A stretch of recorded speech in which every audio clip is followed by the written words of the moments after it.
Donc, autour de la table, Cédric Guérin. Salut Cédric. Salut Stéphane. Entrepreneur. Erwan Lenon. Salut Erwan. Hello. Associé Altermind. Et Nicolas Marquez.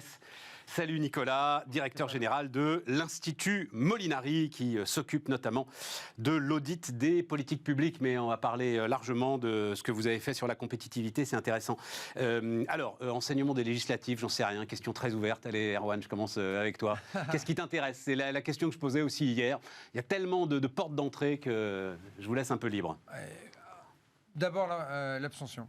Enfin, c'est assez banal de le dire, mais l'abstention est extraordinairement forte. Et donc, moi, j'ai, à côté de mon activité professionnelle, la chance d'être au conseil scientifique de la Fondapol, qui est dirigé par Dominique Régnier. Qui était là hier. Exactement. Et ça fait un certain nombre d'années qu'on travaille sur des sujets qui, en gros, expriment la lente décrépitude de l'esprit démocratique dans ce pays. Et l'abstention d'hier a une raison un peu conjoncturelle qui est la conséquence, ça arrive juste derrière l'élection présidentielle, mais c'est aussi le reflet d'un phénomène beaucoup plus structurel d'affaiblissement de l'esprit démocratique en France que je trouve très inquiétant. Non, mais allons-y. Alors, ce que m'a dit Dominique hier, je l'ai trouvé assez pertinent, évidemment, comme tout ce qu'il dit, c'est de dire, en fait, on dit à l'abstention, et puis on s'arrête. C'est pas un sujet. Non. C'est jamais un sujet. C'est-à-dire, c'est comme dirait Bouvard, le dictionnaire de Bouvard et Pécuchet, abstention, s'en alarmer. Et puis c'est tout, quoi. Voilà. Exactement. Or, c'est révélateur de quelque chose. Parce que, comme le dit Dominique, si on cumule, je crois, les 42 métropoles, c'est ça Non, alors moi, j'ai dire l'abstention, le vote blanc, le vote extrême, enfin, on a en gros des gens qui, d'une manière ou d'une autre, expriment un vote à 75% de l'électorat qui dit que aujourd'hui, l'offre politique ne lui convient pas. C'est ça. Qui gouverne. Ce qui est quand même pas très sain dans une démocratie.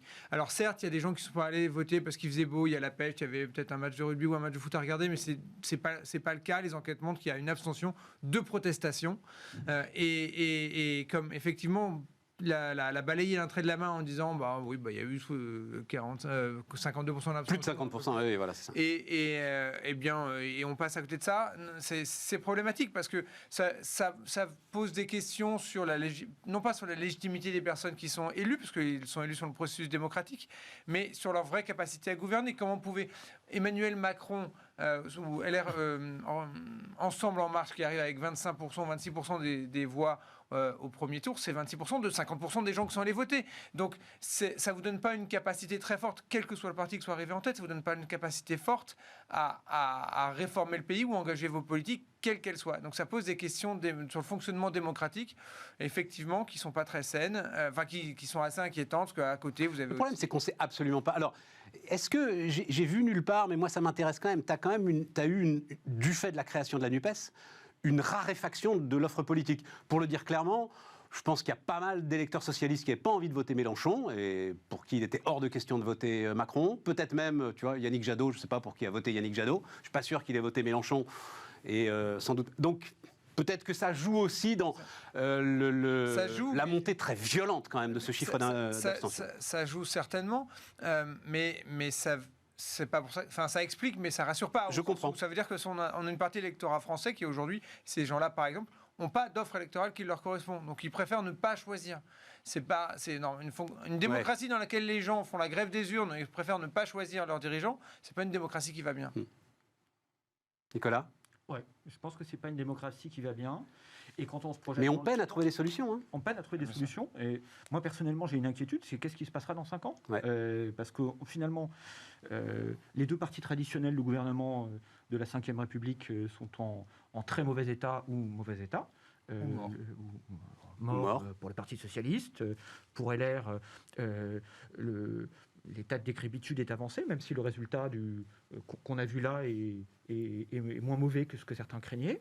Et concrètement, il y a une promesse nouvelle en marche qui s'est incarnée par un président, mais qui ne s'est pas incarnée par un appareil qui s'est construit, qui ne s'est pas incarnée par un appareil qui rayonne dans le pays, qui ne s'est pas incarnée par un appareil qui s'est enraciné. C'est la responsabilité du président, ça, Nicolas. C'est toujours très difficile. Si tu mets ça, ce que tu viens de dire, avec le Conseil national de la refondation, avec ses multiples commissions, grands débats, dialogue direct, etc., tu te demandes comment il le considère, en fait, le Parlement, le président de la République. Oui, il y a un vrai sujet qui s'est peut-être accentué là, mais qui est structurel. Quand on regarde la façon dont travaillent nos parlementaires, qui sont des gens très méritants, qui bossent tous 70 heures par semaine à minima, qui ont tous tous des toutes petites équipes qui bossent énormément. Et quand on compare ça par rapport aux Américains, un parlementaire américain a 10 fois plus de collaborateurs que chez nous. Il peut faire un réel travail de fond. Chez nous... Oui, mais il a un réel pouvoir aussi. Il C'est-à-dire a un réel pouvoir. Chez nous, vous voyez... balance of power, c'est au cœur du système américain. Vous voyez les textes importants au Parlement français, ils arrivent au dernier moment. Vous voyez les études d'impact, elles ont été faites une fois que le texte a été rédigé, parce qu'il fallait une étude d'impact. Elles tiennent en 3-4 feuillets.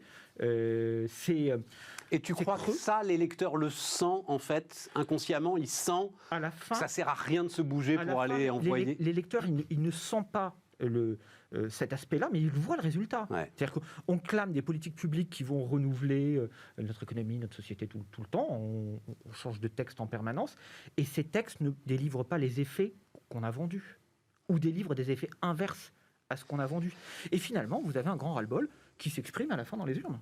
C'est intéressant ce que tu dis, parce que, pourfendeur vraiment de la dépense publique, et tu dis là, on ne dépense pas assez. Là, on ne dépense pas assez. En évaluation des politiques publiques, en amont, on ne dépense pas. Et en soutien aux parlementaires eux-mêmes en termes d'importance de leur cabinet. Je vous donne un exemple qui a fait beaucoup gloser, sur laquelle on a beaucoup écrit, c'est la taxe GAFA. Quand est arrivé le texte sur la taxe GAFA française au Parlement, l'étude d'impact était vide. Elle disait oui, peut-être que ça sera reporté sur le consommateur, cette nouvelle taxe qu'on va faire sur les grands du numérique, mais peut-être pas. Bon, tout et son contraire. Il était bien évident que la taxe allait être reportée par les opérateurs du numérique sur les consommateurs. Bon, il suffisait de payer un économiste normal, de lui faire un travail normal pendant 2-3 semaines, et pas de lui dire « tu vas afficher ça comme résultat ». Donc on a vraiment une démocratie qui ne marche pas bien. On est dans l'affichage, pas dans le traitement des sujets. Attends, Erwan voulait ajouter un truc, je te donne la parole après. Par exemple, en termes de moyens des parlementaires, comparaison, en France, un député, en général, a 2-3 collaborateurs entre sa circonscription et Paris, qui sont des gens qui doivent suivre tous les projets avec lui, et le Parlement en tant que tel n'a pas d'institutions qui dépendent de lui, qui pourraient lui produire des analyses. Aux États-Unis, c'est pas la démocratie parfaite, mais dans ce cas-là, c'est assez intéressant, un parlementaire américain a des équipes, des staffs de 20-30 personnes sans les stagiaires. Et donc, où il y a le double. Et ce sont des gens qui sortent de Harvard, de Princeton, des meilleures universités américaines. Et par ailleurs, il y a le budget office, j'ai oublié le nom de l'institution, enfin l'équivalent de notre Cour des comptes, qui est rattaché au Parlement. Donc il y a en termes de moyens, c'est incomparable. Cédric. Non, mais clairement, c'est intéressant. C'est sûr que c'est un sujet de fond, ouais. Mais probablement pas la justification de l'abstention, parce que finalement, c'est assez technique de savoir combien il y a de collaborateurs. Mais non, parce que mais tu vois, tu le sens bien que le principal que les parlementaires, en fait, ne font que valider des décisions qui leur échappent. Oui, mais avant, pour justifier l'abstention, c'est probablement la qualité de ta classe politique. Aujourd'hui, ce que tu vois, le principal enseignement des législatives, c'est que Jean-Luc Mélenchon n'est pas à la hauteur de la France et de la démocratie. Dimanche soir, tu as toute la France insoumise qui dit fake news sur fake news. On a plus de 500 députés au second tour et la majorité présidentielle va baisser de 80 milliards les principaux postes de dépenses pour arriver à 3%. Et ils sont très intelligents parce qu'ils savent très bien que les 30 minutes après 20h ou les 60 minutes sont essentielles pour passer les messages. Tu n'as pas le temps de vérifier ce qu'ils vont dire. Les Français vont être là sur l'audience, la grande masse de 30 minutes, 60 minutes. Donc, tu as ça. Derrière, tu as le lundi soir, ou le lundi dans la journée. Oui, mais le vote est fait à ce moment-là, Cédric. L'abstention, elle est déjà là. Oui, mais si tu veux, c'est ça la qualité. L'abstention, elle est la résultante de tous ces comportements. Ça veut dire que le lundi, Jean-Luc Mélenchon qui dit en fait le scrutin est truqué, c'est un scandale, on me vole. Au lieu, et pour moi, c'est une grave erreur politique. Il est 3e à la présidentielle. 1 mois et demi plus tard, il est premier ex-aequo. 20 000 voix, c'est rien. On se moque de qui est devant à 20 000 voix. Il est premier ex-aequo. Il doit surfer, avoir un élan positif. Il a toute une dynamique sur laquelle il se saborde lui-même. Il sait que son électorat est dans l'abstention. Et donc, aller crier au scandale que les politiques sont tous pourris, on est finalement sur le reflet depuis des années où on a une classe politique qui n'est pas au niveau. Ça veut dire que quand tu regardes... Mais je ne sais pas ce que ça veut dire, ça, pas au niveau, Cédric. Comment tu peux dire parce que moi, c'est ça que je trouve problématique. Il y a eu un renouvellement, des gars comme toi d'ailleurs, hein, des entrepreneurs qui ont pris leurs risques politiques en 2017 comme sans doute jamais. Mais tu peux pas dire que ces gars-là sont pas au niveau, c'est pas vrai, j'en connais suffisamment, moi. Tu m'as coupé un peu avant. C'est sur les débats. En fait, aujourd'hui, tu vois quoi sur les plateaux ? Tu ne vois pas des gens qui défendent leur programme. Tu vois des gens qui n'ont de cesse, l'opposition, de critiquer le gouvernement en place. Moi, si je suis une entreprise, je vais chez un client. Si je passe mon rendez-vous à lui parler de mes concurrents, au bout de 5 minutes, la personne va me montrer la porte et va me virer. Moi, ce qu'il faut aujourd'hui, tu vois la qualité des débats dimanche. Par exemple, j'ai revu Rachida Dati. Non, mais oublie dimanche. Non, mais oublie dimanche soir, c'est un exercice très particulier, les plateaux du dimanche soir. C'est ça qui dégoûte les gens de la politique. Tu peux pas dire que Mélenchon n'a pas détaillé son programme. Même moi, je le connais, le programme de Mélenchon. Alors Dieu sait qu'il m'intéresse pas beaucoup, tu vois, mais même moi, je le connais. Les analystes et les politiques passent leur temps à critiquer le fait que le président soit pas descendu dans l'arène, le fait que le gouvernement fait pas ci ou fait pas ça, plutôt que de dire, moi j'ai du temps médiatique, je l'utilise et je déroule. Écoute, c'est une agressivité. Et quand tu discutes avec des jeunes, parce que 70% des moins de 35 ans ne sont pas allés voter, ce sont des gens qui depuis 15 ans entendent la même chose, que les politiques sont pourris. Finalement, c'est assez anachronique. Et une transparence de plus en plus importante depuis plusieurs années, depuis l'affaire Cahuzac et autres, et en même temps, une classe politique, surtout les extrêmes, qui jette l'opprobre sur toute la classe politique. Donc finalement, je suis pas du tout d'accord avec toi. Non, vraiment, j'entends pas ça du tout. Moi, j'ai pas entendu les politiques sont pourris, j'ai pas entendu ça du tout. Justement, t'as des extrêmes qui, d'une certaine manière, reviennent dans le jeu démocratique. Même si, effectivement, et alors c'est ce que Dominique notait aussi, il y a une contestation maintenant quasi systématique. Je vois que Jean-Michel Blanquer, par exemple, va faire un recours, lui aussi. Alors, Dominique disait un peu trumpienne. C'est peut-être aller un peu vite en besogne. On va pas si loin que ça, quoi. Non, on va pas si... Si, honnêtement. Enfin, Mélenchon qui dit le vote est truqué, etc. Non, il dit pas le vote est truqué. Il s'alarme d'un tripatouillage un peu étrange. T'es un peu soft. Il s'alarme. Non, les mots sont beaucoup plus violents. Le problème, de tout le discours de Mélenchon sur le sujet, ce qui n'est pas probablement pas le point le plus important de l'élection, c'est qu'il fait appel derrière à tout un imaginaire complotiste qui est exactement le même depuis des années de la France insoumise, qui consiste à dire j'ai perdu, mais en fait, j'aurais dû gagner. Et donc, toute sa campagne pour les législatives, ça a été ça. J'ai perdu à la présidentielle, mais en fait, j'aurais dû gagner, donc on va prendre notre revanche là. Il y a tout ce discours. Je vais me mettre à défendre Mélenchon, dis donc. Non, c'est pas ça. J'ai perdu, mais il nous reste une chance. Non. Il nous reste une chance, élisez-moi Premier ministre. Superbe slogan, magnifique, digne de L'Oréal. Excellent slogan, ça c'est sûr. Magnifique slogan. Mais évidemment. Vas-y, Cédric, pardon. Tu vois, au lieu de surfer là-dessus, et je suis d'accord avec toi, il y a une dynamique. Il est excellent, il a les bons slogans. Lundi, tu fanfaronnes et tu dis on est premier ex-aequo. J'étais 3e il y a 1 mois et demi, on est premier ex-aequo. Dans une semaine, on est premier. Et là, tu crées une dynamique. Et finalement... Bon, d'accord. Je trouve que c'est ça. La qualité du débat perd un peu dans l'agressivité. Et dans le complotisme. Très sévère, quand même. J'ai trouvé que... Enfin, bon, bref. C'est quoi la Parlementarisation. Risque de déparlementarisation, tu dis. On a dit, c'est-à-dire on est, pour plein de raisons qui sont à la fois la culture politique française très centralisée, tournée vers l'État, et le fonctionnement de la Ve République fait qu'aujourd'hui le Parlement est de plus en plus annexe dans nos institutions.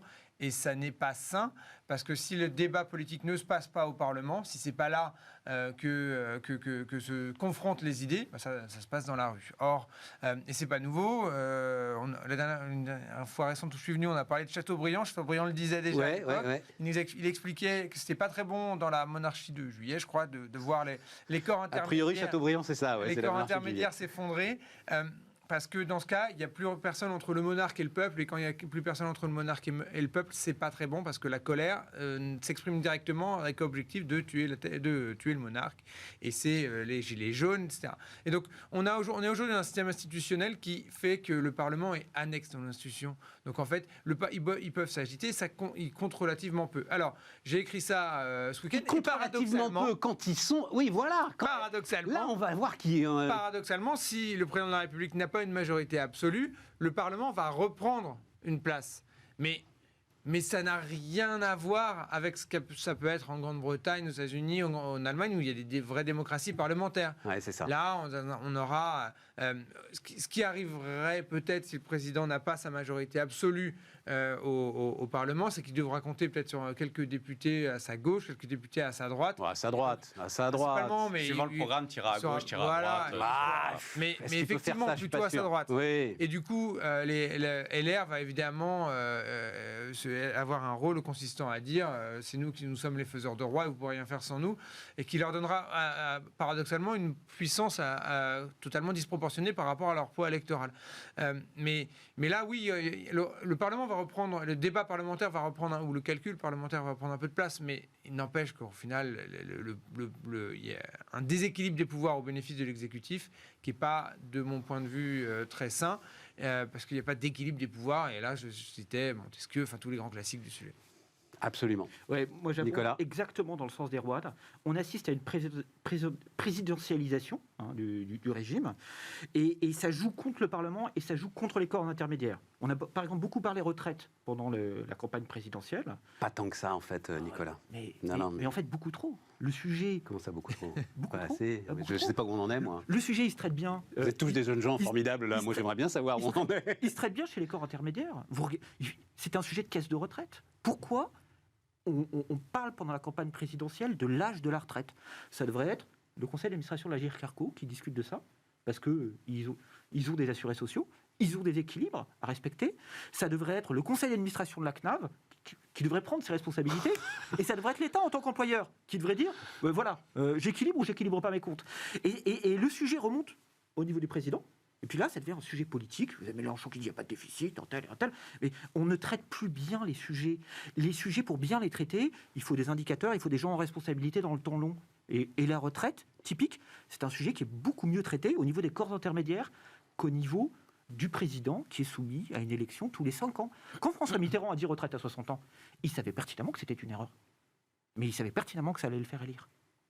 Quand Mélenchon dit retraite à 60 ans, il sait pertinemment que c'est une erreur. Et attends, parce que alors, tu penses qu'il sait que c'est une erreur. Mais bien sûr. Et alors j'en parle tous les jours, pardon, à ceux qui nous écoutent, nous regardent régulièrement, mais ça me fascine, moi. Les économistes surdiplômés, parcheminés, etc., qui valident ce programme de Mélenchon, ils savent personnellement que c'est une erreur. Mais bien sûr. Mais les 35 heures qu'on a eues, on les a tous attribuées. Mais je peux te persuader. Alors ça, les 35 heures, j'en suis sûr, des gars te les défendent mordicus, les 35 heures aujourd'hui. On sait très bien comment ça s'est passé. C'était mis dans le programme parce qu'il fallait rendre le programme du Parti Socialiste Pepsi. Et donc, il y a quelqu'un qui a jeté l'idée, ils se sont dit, oui, on y va. En fait, c'est du packaging. À un moment donné, quand vous voulez gagner l'élection, il faut gagner, il faut faire la différence sur une idée. Et on réfléchit après. Et ça, ces sujets de packaging, vous ne les avez pas quand vous appuyez sur les corps intermédiaires. Parce qu'eux, ils vont gérer le temps long. Ils savent très bien que si on avance l'âge de la retraite, on aura un problème. Ils n'arriveront pas à financer la retraite. Nicolas, c'est pas ce qu'ils disent. C'est-à-dire que là, tu as justement, allons-y, le congrès de la CFDT là, qui s'ouvre. Non, mais c'est pas cela qu'il faut écouter, Stéphane. C'est les corps intermédiaires, Nicolas. Non, c'est toi qu'il faut écouter, en fait. C'est ça le truc. Il faut écouter la CFDT, il faut écouter la CGT quand ils gèrent les RAFP, la capitalisation collective. C'est quoi? Quand ils gèrent quoi? L'établissement de retraite additionnelle de la fonction publique, il y a un gros fonds de pension pour fonctionnaires. Et ces gens-là, ils vous disent, on ne va pas avancer l'âge de la retraite, et ils vous disent, il faut placer les cotisations pour les faire fructifier avec des dividendes. Quand vous écoutez les partenaires sociaux à la GIR-Carco, ils gèrent la GIR-Carco sans un seul déficit depuis 1960, ils vous disent, il faut faire en sorte qu'on puisse équilibrer les comptes. Et bien sûr, on ne va pas augmenter les taux de cotisation parce que ça va créer du chômage. Donc, il faut mettre des points, il faut avoir des réserves, ils déploient l'ingéniosité. Donc il faut s'appuyer sur des corps intermédiaires en responsabilité. Il faut dépolitiser les débats. C'est passionnant. C'est un peu schizophrène parce que tu vois trop le président, mais quand il vient pas dans l'arène, tu le critiques. C'est la poule et l'œuf. Bien sûr. Voilà, on a vu beaucoup le président pendant la réforme des retraites, parce que c'était le programme qu'il avait défendu en 2016, qui partait d'une erreur de constat magistral. Et le président a perdu beaucoup de points et beaucoup de crédibilité. Et ça a bloqué la deuxième partie de son mandat. Donc, il y a des sujets qui doivent être traités à la base. Et à la rigueur, le président intervient si le sujet n'est pas traité. Mais nous, on fait tout remonter directement au président, donc tout est politisé. Mais c'est un sujet... Mais enfin, quand même, j'entends ce que tu dis, Nicolas, c'est super intéressant. Mais c'est quand même des décisions qui ont des impacts réels sur nos vies. Bien sûr. Et donc, il n'est pas idiot quand même, au moment de voter, de savoir ce que pense celui qu'on va élire sur un sujet comme les retraites, par exemple. Bien sûr. Mais la démarche de base, c'est de traiter les problèmes en proximité. Parce qu'en proximité, vous avez des gens qui connaissent la situation et qui connaissent les leviers. Mais il y a la différence entre quelles sont les solutions potentielles et rationnelles.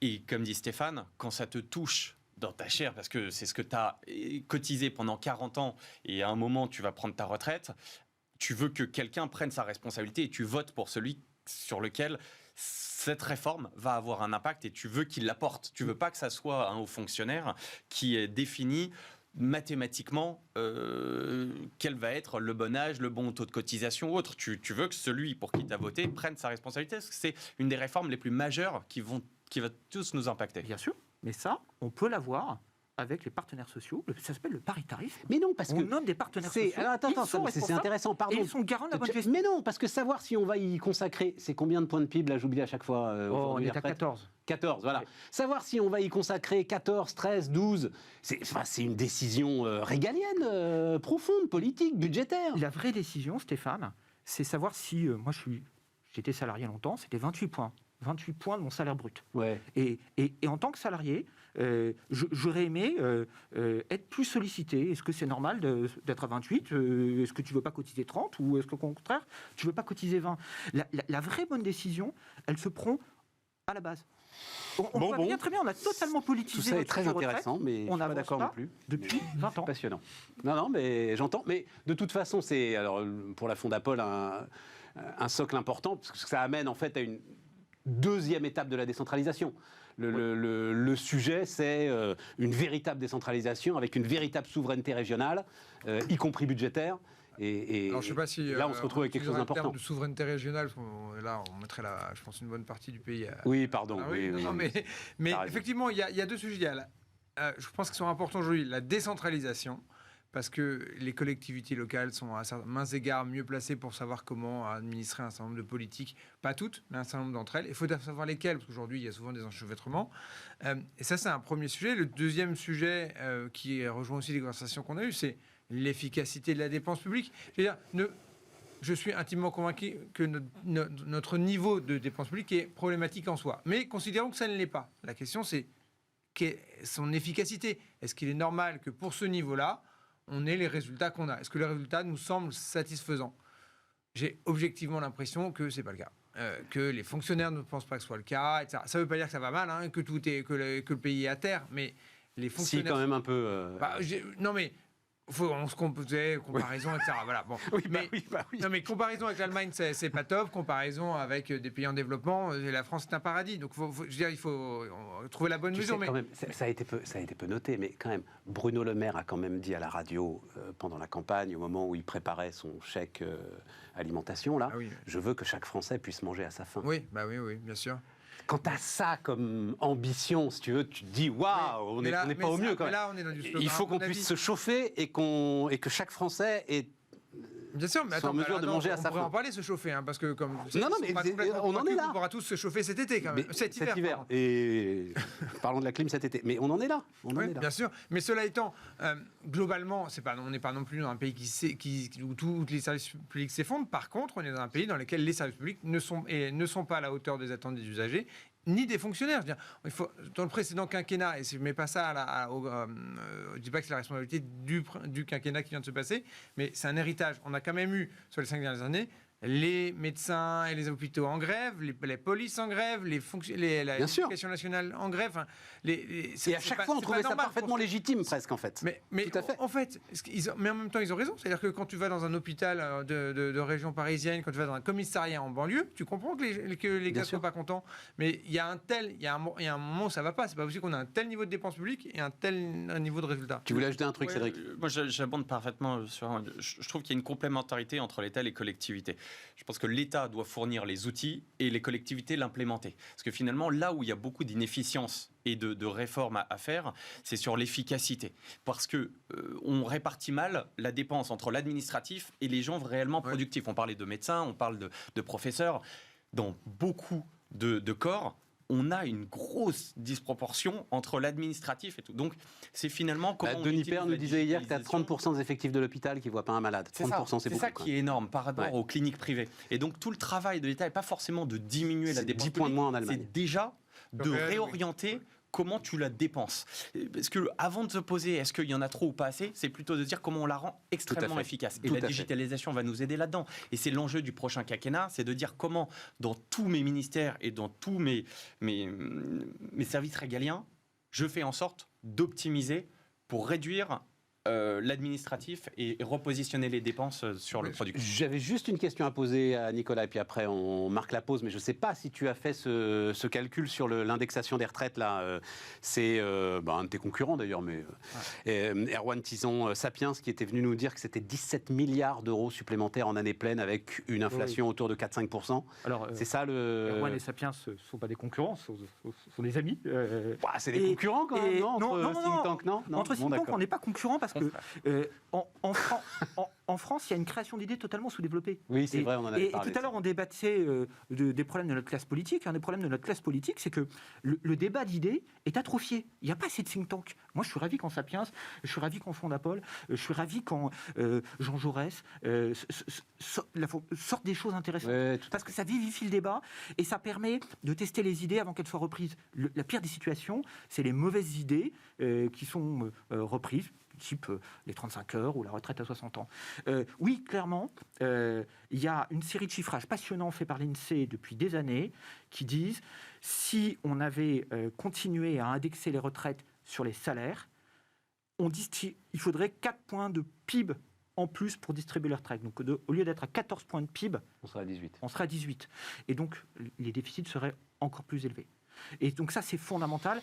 On ne peut malheureusement pas avoir de retraite généreuse quand la démographie n'est pas là. Mais là, c'est encore pire. Elles sont indexées sur l'inflation. Parce que pour l'instant, les salaires sont assez sages.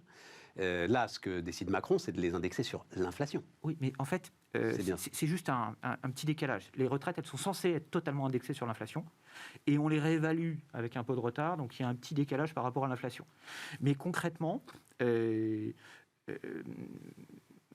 le vrai sujet majeur, c'est qu'indépendamment de la phase d'inflation qu'on a là aujourd'hui, on va avoir une paupérisation des retraités parce qu'on n'a rien fait. Et tout à l'heure, on débattait de l'efficacité de la dépense publique. Une grande partie de la dépense publique, c'est notamment pour payer les retraites des fonctionnaires qu'on n'a pas provisionnés. Vous prenez un ministère comme l'Éducation nationale, 27% de la dépense, c'est les retraites. Tu nous avais fait tout le truc la dernière fois, Nicolas. Et donc, il est normal chez nous qu'on ait un décalage majeur entre le service rendu et ce que ça coûte. Non, mais justement, on va en parler avec ton étude sur la compétitivité. On marque une pause.